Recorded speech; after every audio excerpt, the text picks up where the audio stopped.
So I get this question a lot from new agents that are looking to join my agency. And the question is, should a face-to-face agent ever sell over the phone?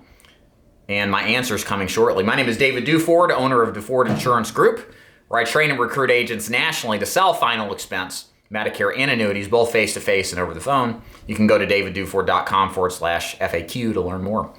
So here's the thing, guys. If you're going to sell final expense, if you're going to sell Medicare, you're going to sell annuities. First of all, there's kind of one big overarching principle you have to embrace if you want any semblance of success, and that's absolute focus. Laser-like focus on one particular product. And that's typically what I instruct my agents to do. It's what I commonly talk to about on camera here on YouTube when I talk about how to be successful in insurance sales. Pick one thing and be good at it. However, I don't really talk at length about the strategy in which to focus on that one thing. You know, with the coronavirus and pandemic, it's really opened the minds of many people to the opportunity that telesales presents. The problem is that if you're any kind of half glass full person, and if you're going to get in sales, you probably have that kind of optimism. You should, at least, because you're going to need it selling this stuff. It's hard to say no to things that are great opportunities.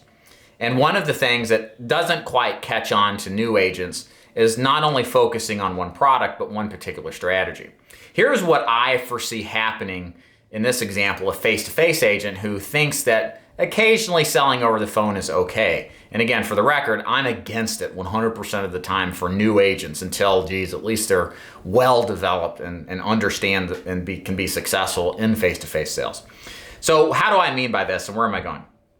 Let's take, for the example, an agent who is setting an appointment over the phone. They've had a rash of calls where nobody's picked up or people have just hung up on them. They're getting frustrated and angry, as all of us do. And they across somebody on the phone that says, hey, you know what? I don't let anybody in my house because of the pandemic or whatever. And not because they're not well trained, they don't know how to handle it. They hear this, kind of hang up and think, well, geez, how do I overcome this? And they start thinking that, oh, the solution to hearing these objections over the phone or in any capacity is, oh, you got to go this way with this whole new different system. I've got to add in this different strategy on top of this other one, and that's going to be the solution to my problem in getting appointments. The problem with that is that thinking that way is a way to protect your ego. When you think that way, where something else is the solution, some other strategy, some other shiny object, the problem is you avoid the necessary critiquing and enabling of where your weaknesses are so that you can identify them and get them stronger.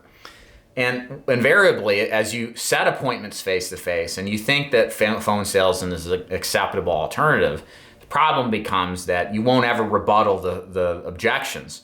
And you think that that's always going to be a cue to sell them over the phone instead. This is a very dangerous route to go down if your focus is on face-to-face. You become weaker in a very important skill set to develop. And invariably what happens, you just don't set as many appointments anymore.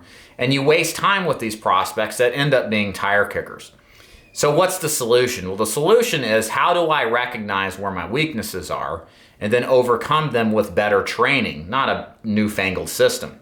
Again, I have an agent, or had an agent in my agency, who I believed was very skilled. I would still say he has the capacity for success. The problem with this particular agent is he would jump from one sales strategy to another. First, it was mortgage protection. Next, it was final expense. Third, it was Medicare. And he had accumulated close to 2 decades worth of insurance sales experience, but he never grew past the first 6 or 12 months because he just could not control his shiny object syndrome. And he failed out of the business, left me with a hell of a lot of chargebacks and a lesson that I learned. And it's that, you can't take somebody who is not going to stick with it through the hard stuff and expect them to grow. So as a new agent coming into this, here's the thing. You almost have to look at this as paying your dues. You have to get beat up. You have to get abused. You have to take the abuse if you want to strengthen yourself. Pain is weakness leaving the body. If you go through it, if you avoid the pain, it doesn't make you stronger. It doesn't make you any better of an agent. So don't look to jumping to something else as a solution to your problem. Also, look at the solution to your problem of how am I going to be successful in this business as an absolute maniacal focus on one set of one strategy. In this case, final expense face-to-face. Likewise, it could be final expense over the phone sales, and the same rule would apply there. I would highly recommend that you never go on face-to-face appointments. Keep your focus on just telesales. Imagine nothing else exists. And think within the confines of the system of how can you get better based off of sticking in that system and looking for the weaknesses within it. So just some thoughts on how to make this business more successful for the new agents coming in and avoiding the common pitfalls that most new agents find themselves presented with. If you enjoyed this training, please make sure you subscribe. If you want to check out my website and you're interested in learning how to join my agency, click the top or the bottom button. Feel free to leave a comment below if you have any questions. Otherwise, thanks for your time and watching today. We'll see you next time. Bye.